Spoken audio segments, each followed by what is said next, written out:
So, what I want to share with you now is the usefulness of computers in finding derivatives and antiderivatives. So, for instance, here's a meme that was circulated a few years ago where a mom left her debit or credit card available if her child could solve this definite integral. But when I looked at this, I thought, wow, this is intended to be some impossible puzzle. I showed this to my students and they said, why don't they just run it as credit? It's a good answer. So this problem is supposed to be so hard.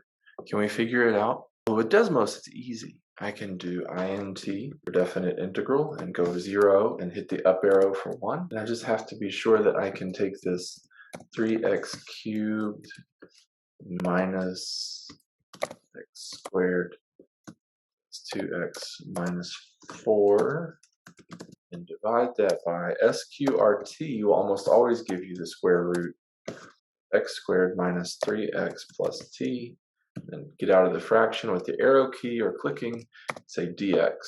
It turns out it's a negative number, and I don't know how to interpret that, but it might just be worth taking the first 4 digits and see what you get. So it often surprises people that they can do this, but this is just a numerical approximation. What's really surprising is that you can do this even when you just have symbolic expression.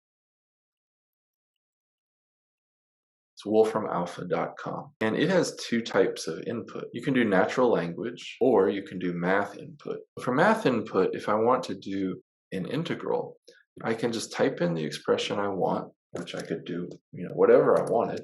Let's say I want to do secant squared x to the 4th. Let me make sure my parentheses get right. Sometimes you have to click around a little bit or use arrow keys. Do secant squared of x to the 4th. Be sure that it represents something I actually want. So let's say times x cubed dx. And let's see if it can find that answer. Awesome, it can. So we could do this problem using substitution. And it turns out in this case, it does tell you, hey, you could do this with substitutions. Now we can look and see, okay, here are the steps, but the full solution, we have to go pro to unlock. Another tool that will do symbolic integrals is Symbolab. So let me look and see if I can find the symbolic. There's the definite integral. There's a way to get to a definite integral with /int. And writing a slash in front of a math command is actually really common as a way to get that math command. And let's see what happens if I do /sin of x and then dx.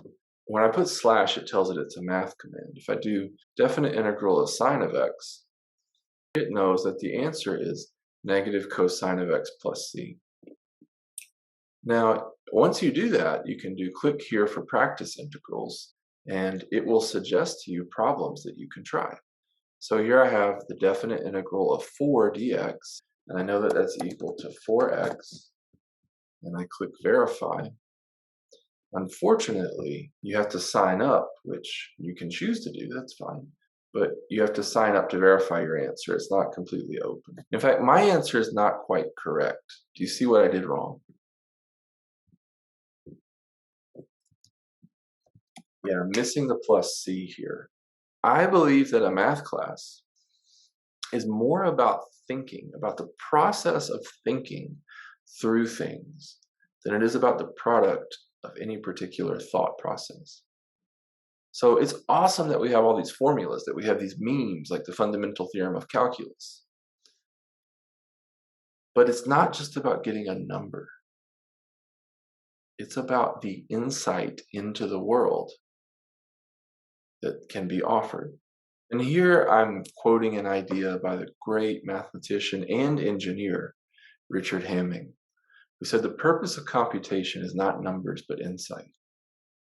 I would add to that, the purpose of computation can also be fun, because when we have insight into something, it can be a real joy to experience. So use the computer tools, definitely. And I want you to be fluent in that by the time you end this class.